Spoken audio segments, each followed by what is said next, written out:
Oh, hey guys. Hey, me Keith, Elder Rock. We're back on the bench with another joust repair. We're doing a Williams Joust.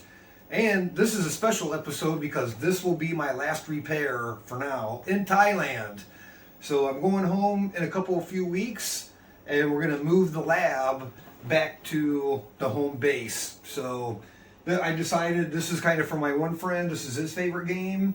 And I wanted to get this one kind of done before I left. So let's get to it. So here we have a pretty nice joust board set I picked up here in Thailand. And using my Williams power supply, got it powered up, and everything looks okay. Visually, everything was okay. I was real happy to see that, but we have a problem. The problem with this board, two problems. The player two controls do not work right. If you push left or right, you flap. So we got to fix that.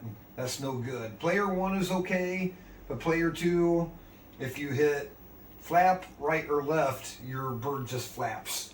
So I already did some troubleshooting. I'm going to show you kind of what I think the problem is. I think I've narrowed down the problem. We're going to go ahead and replace the chip. But let's coin up and I'll show you what I'm talking about. So coined up 2 coins. Let's start a 2-player game and I will show you. Blue is your player 2, right? So here's left. He's a flapper. Here's right. He's a flapper. And flap works okay. So, and player 1 works fine. That's the yellow guy, just got killed. So that's the problem. So I'm going to probe around with you guys. I want to show you some stuff. So, okay, so let's probe around. Actually, let's go to the print first. Let's go to the schematic first. And I'm going to show you guys where we are on, so we're working on the controller board. And, okay, so player 2 is, 3J2, connector 3J2, and if you follow him down, he comes down, the inputs go into an inverter at IC7, input left, right, and flap. So what's happening when you hit any of these, all of these are triggering. So I'll show you what I mean. And actually kind of looking at it, I hope it's not this resistor. I didn't check that. But I don't think it's this resistor pack because things are pulling up and down okay. So let's probe around here a little bit together. We're going to probe around on IC7, which is a 4049 CMOS? 4049 CMOS inverter. So you'll see, like, when we pull these low on any of these, it's going to invert high, and that kind of messes up the chain of events. So what happens is your signals high and low are fed into 257, and I think this is like a selector, a 257, a multiplexer, maybe. I have to look that up. But I don't think the problem is here. So on your 257, you got pin 2 and 3, which is your left, your right, and your flap. So all of these are independent. So the problem I'm not seeing so much here, but when I probe on IC7, it triggers all of these, and then that seems to be pretty isolated to the player 2. Player 1 is isolated all the way through. Player 1 is isolated all the way through to the 6821 PIA. I hope it's not that. I don't think it's that. So let's probe around. I'm going to show you guys what I mean. So let's get up here on player 2 and we're going to probe around a little. So let me get my ground. Okay, so let's do, and I got my cheat sheet here. So I got a memory of a squirrel. Okay, so, in a normal arcade, your control signals are going to be high until you trigger. When you push a button, it actually sends it to ground, right? So let's go pin 6. pin 7, which is the flap. So when I left, see it pulls down, should not do that. Right, see right is floating actually. It's not even going halfway, it's not even grounding it all the way, but it should be totally isolated. It shouldn't even go down to 2.5 volts. And then same deal, the flap is, yeah, it's not even dropping all the way, grounded out. So let's go to the left. So that's 9, 10, 11 on the end. 11, that's normal. You push the button, grounds it out, and you should move left. But look, right and flap. See there, flap, or your A button, it's not even dropping down all the way. So it's shorted out. There's, I think, bad gates in this 4049. So let's go to pin 14, 15, 16, same thing. So 14, this is right, and same thing. Right is not, it's not going all the way. Left, right, and flap. See, it's just kind of all over the place. So I think that's the plan of attack. We could probe on a little bit further on this PIA and this 257, but I don't really think the problem is down here. So let me show you player one. Let me show you player one, just so you can see how it should look. So player one, this is IC7, IC6, player one. Let's go left, 6 and 7, 6. So if I hit, this is my controller for player one. So if I hit 6, it drops down. But see, this is isolated. You push right or fire or flap, and your signal should not drop, and it does not drop. That's good. So left is okay, pretty well isolated there. Let's go right, 4. 1, 2, 3, 4. Right. Oh, I think that's the back side. 5. Okay, there we go. That's the input. You push the right button, and it grounds out, sends the signal, and it processes, and you get your movement. And since we're here, we'll do the flap.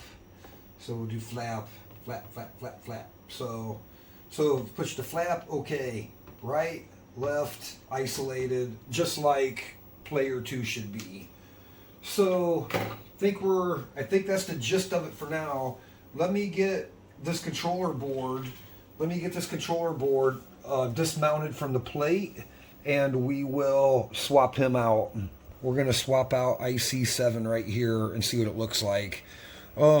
Before I cut, and maybe we'll go back into this later, I did order some CMOS. These the 4000 series are CMOS.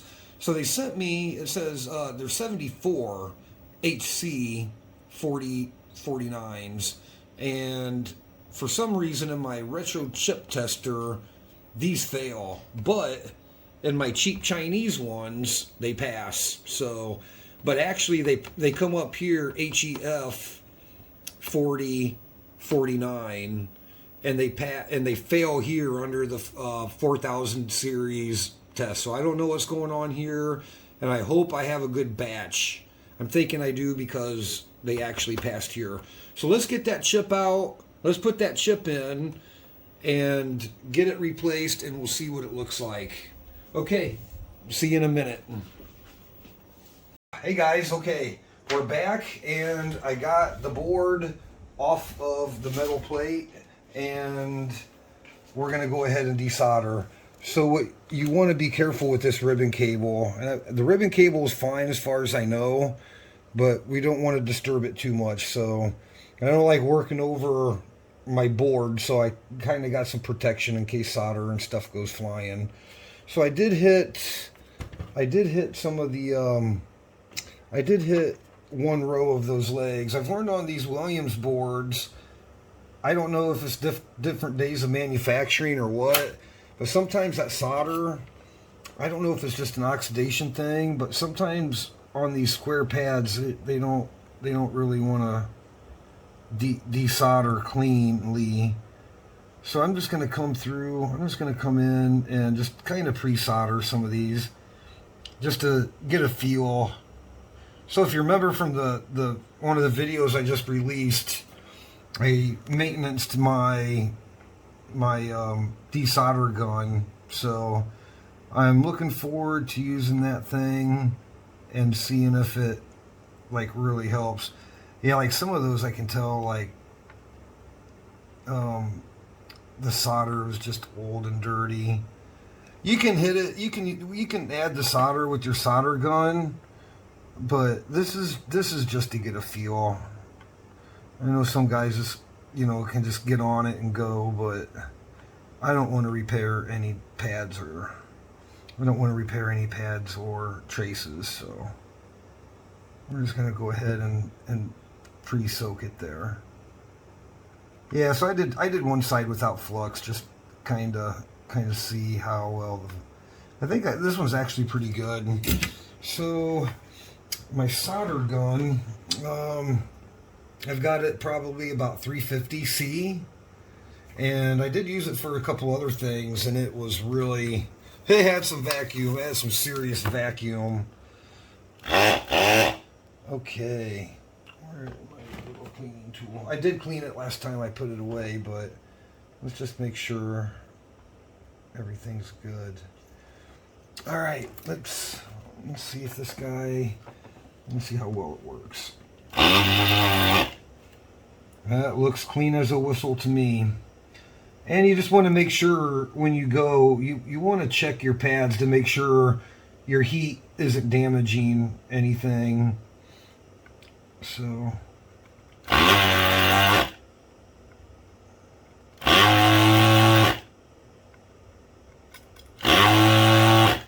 gun definitely sounds different since the new pump got put in it. Man, I think it's cleaning those out. But you know, the real truth is, or the measure is how well it gets the solder on the part side. And that's another reason I hit it with the solder before, because you want the part side solder to come up.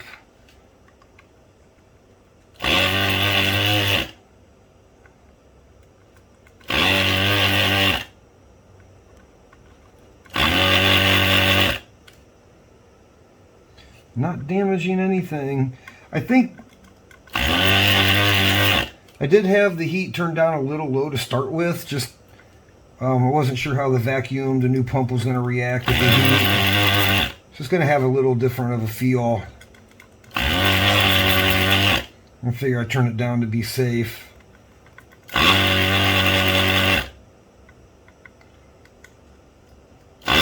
Wait. I think that one I think I missed that one. So hang on, I want to get in here and check. Okay, let me look at the part side. Man, I think that chip's going to come right out. So what I like to do is, sometimes they come right out. I've learned to just kind of be patient. But, let me grab my... So what I like to do on these, I like to get on each one of those legs and just break any solder sweat that there might be. Yeah, these might be stuck in there a little. Maybe. I don't know. I think they feel loose. Yeah, you just don't want, you want the... I think this side is falling out. Alright. I'm just taking my time being careful. I'm just taking my time and being careful. I would really like to get this guy out. Yeah, I need to get it out in one piece so I can test it. I'm actually going to hit him again.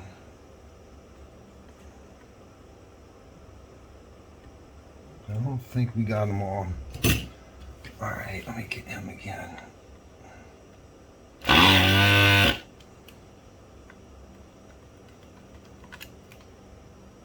Oh, let me look at that. Something weird is going on there. Ah, leg is bent over, that's why. Yep, just slow and steady, guys. Slow and steady. Yeah, that leg is bent over. I wonder what the deal was.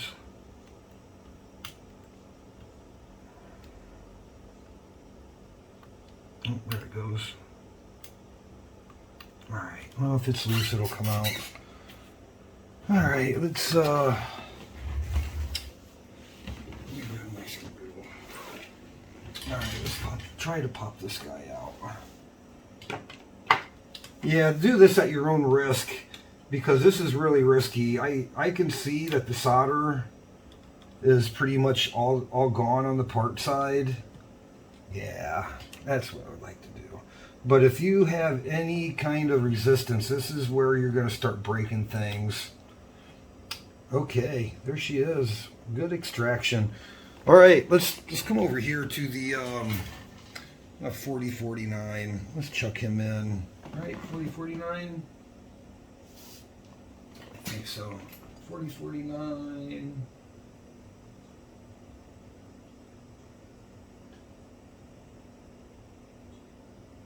Yes. Okay. Now he failed too, but all the other ones were failing. So let's put him in the cheap Chinese tester. Let's go over here and let's turn that guy on. It will run the self-test. It'll pass, and then let's see if it will find. Uh-oh, not a good sign. It found this chip, so it may not be bad. 4049. Okay. I don't like that at all. If it found the chip, that usually means it's good. Oops, I passed it.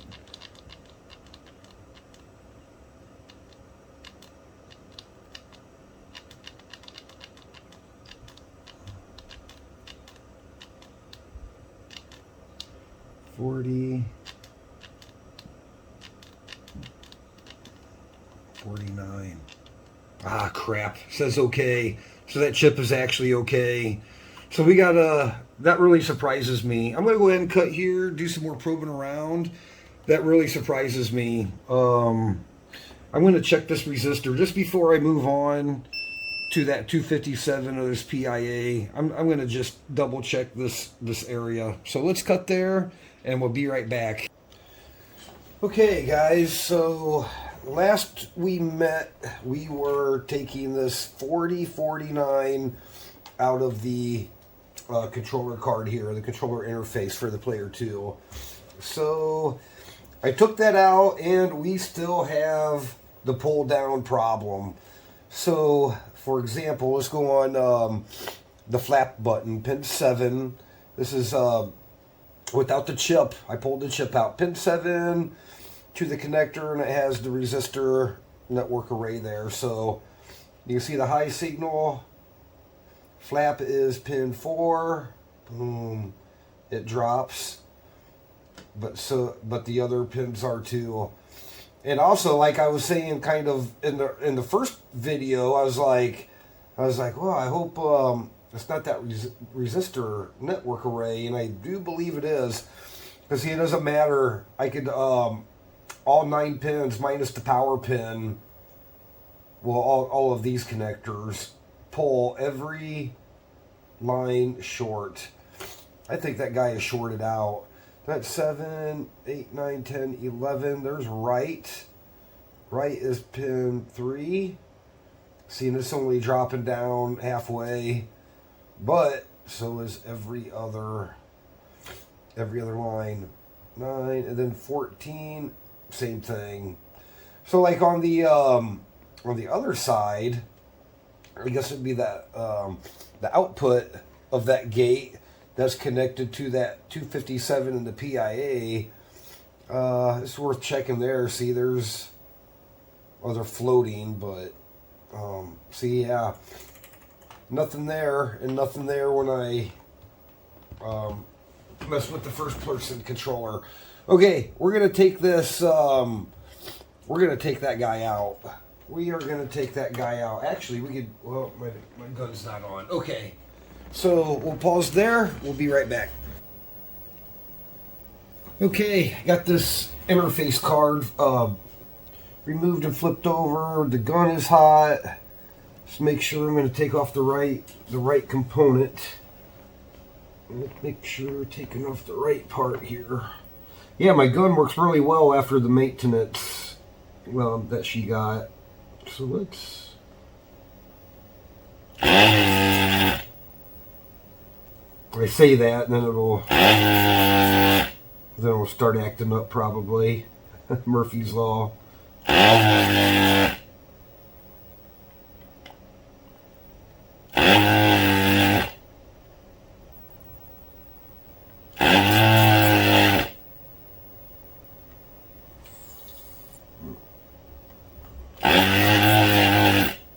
She definitely got some vacuum after that new pump got put on.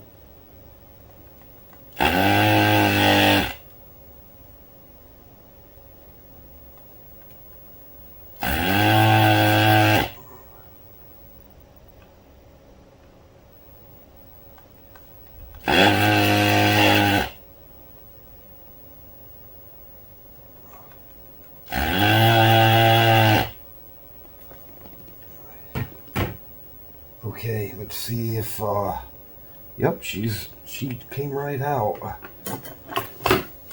She came right out. Let's, back that off, you guys can see. Yep, she came right out. Okay, let's, you know, I had the meter on it in circuit. I think without a load, that's going to be hard to see. I think that's going to be hard to tell. 4.7, let's see. It's actually reading 9.3, 9.4, 9.4. 9.4, and it calls for 7.3 kilo ohm. So... yeah, that's not reading what it should, but actually, let's look and see if it's the right part, to be sure. Yep, it's a 4.72, and it's measuring out over 9 kilo ohms. Yep. What is that? It's 4.72K, and it's reading out like over 9. It's reading out over 9K.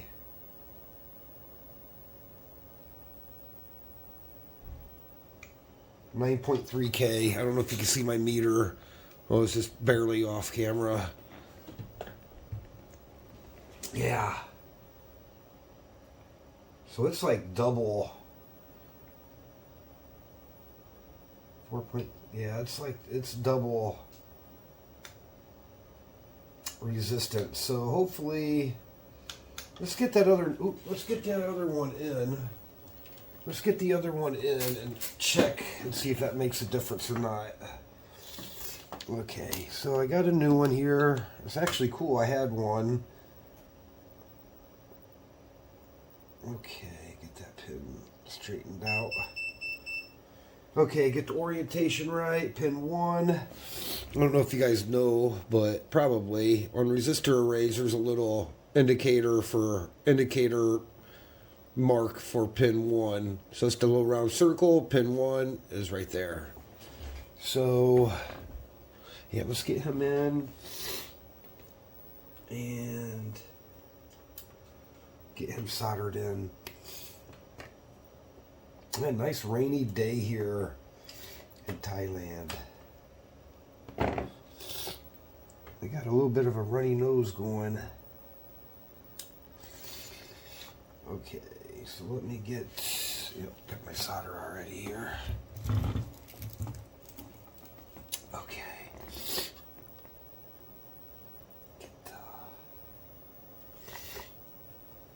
Probably just get him tacked in first. Get him tacked in. I have to hold it.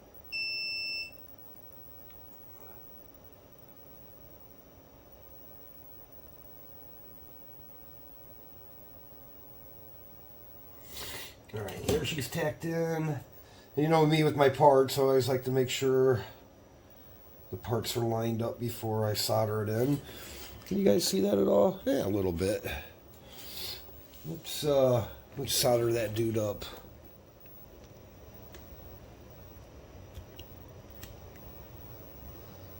Easy little solder job for the morning here. Nothing crazy. Nothing to write home about on this one. Now, if it fixes it, I might write home about it.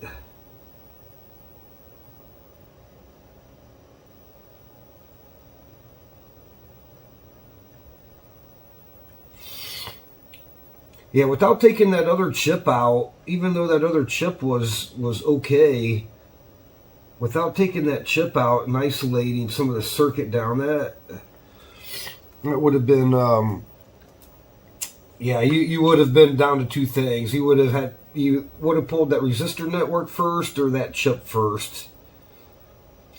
Unfortunately, pulling that chip first means you have to pull two parts, but that's okay. Live and learn.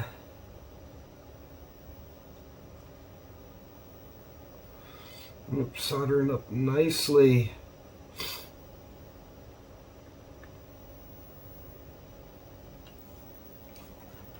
All right. Yep, soldering up very nicely.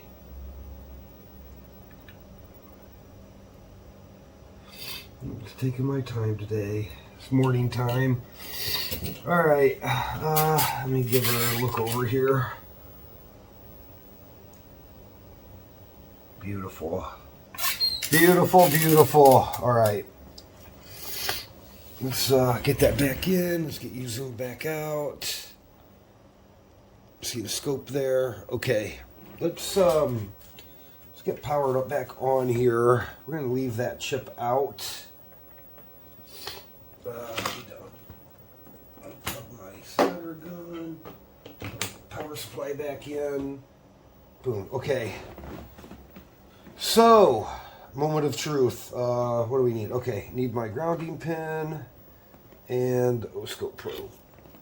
So let's go pin 7. Oh, look at that. That's much better. Pin 7 is flap.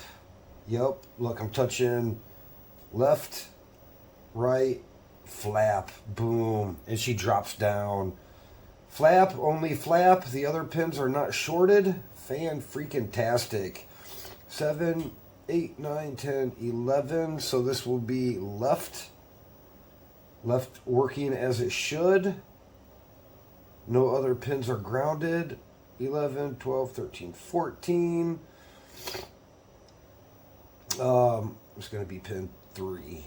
All right. Pin 3 for right. Right is going to ground and isolated from the other pins. I believe we have fixed this guy. So I believe I am going to put the original chip back in. There's nothing wrong with it. It's player 2 chip, so it's actually like a low mileage chip. But you know, maybe that resistor network did kind of overwork it, I guess. But I don't know. It was only the gates work okay. I think I'm gonna put this guy back in. I think I'm just gonna put that guy back in. Let's start a game. Okay, cool. Why? Let's make this one clip here. I can't see the TV. Yep, we can see the TV. Can we see the monitor and the scope and the board? Hey, that's a good shot. Okay, so let's get a game going. Clean up. Let's get a player 2 game going. Oh, I gotta get my connector 1 connector on. Get a game 2. Okay, so we should have everything now. Uh-oh. Why? Player 2. We got player 1. Player 1 is okay. Why not player 2? What's up with player 2? Did something wrong? I'm not getting a good ground here or what?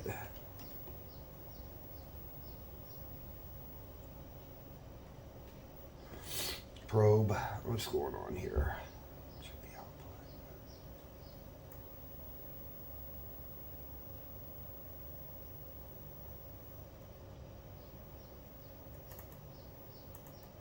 Maybe that chip is freaking bad too.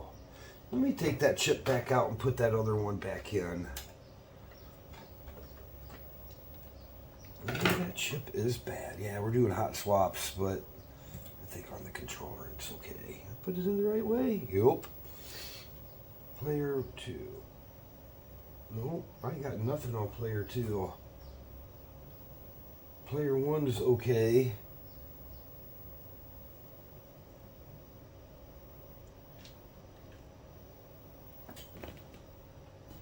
That is crazy.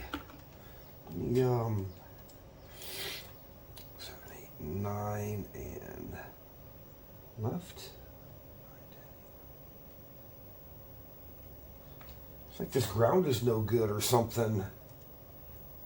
Or she's pulled so freaking high over there for some reason. I don't think it's that ribbon cable either. Alright, well. Oh, there we go. Just already doing it now. Resetting things. Alright. Alright, let me have a look around and I'll be back. Okay, we'll pick that back up. I think I just had a bad ground. So everything really is kind of working okay. So let's coin up. Let's make another game. Get another game going. 2-player. Where is my ground? Okay. So let's go left. Player 2 left. Oop, that's not left. Left. Right. Whoop, and dead. Actually, let me get my controller plugged in over here.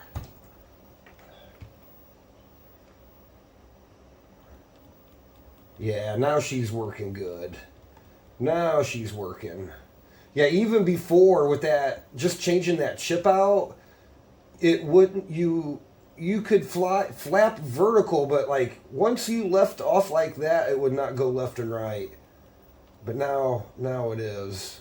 Oops, I just killed my buddy there. Yep, now it's okay. Okay. Let's finish this repair. Let's clean that up. I'm going to clean that up. I think I'm going to leave that socket, maybe. Clean that up, and yeah, I think we're going to call that good. The ribbon cable's okay, still booting to 0, and we might call that part 1. I don't know. Part 2, we got the soundboard. Let me show you. Next, I got 2 soundboards, and one of these has a shorted capacitor. Like, as soon as you plug it in, it's hot. Like, it's going to blow. So these are both the same. Let's finish this, and we're going to start on that. Okay, see you in a minute. Okay, I decided just to go ahead and solder that guy right in directly. So, got the solder, the backside all nice and cleaned up. Beautiful solder. And I think that's it for this guy. I was still debating on like washing this board set. But I don't think I am. I also do not think I am going to give this guy the whole socket change either. The game is running okay. These have 4116s. I don't think I'm going to do the RAM conversion at this time either. The board is running like it should. It's on the factory plate. I think I'm just going to leave it that way, and then if I ever move this thing along, I might do the sockets at that time. But this thing is running good. I am going to come back yet. We will come back and dump these and these. Okay, so that finishes the controller. We'll do a test later. But now we got to do the soundboards. So let's get set up for that.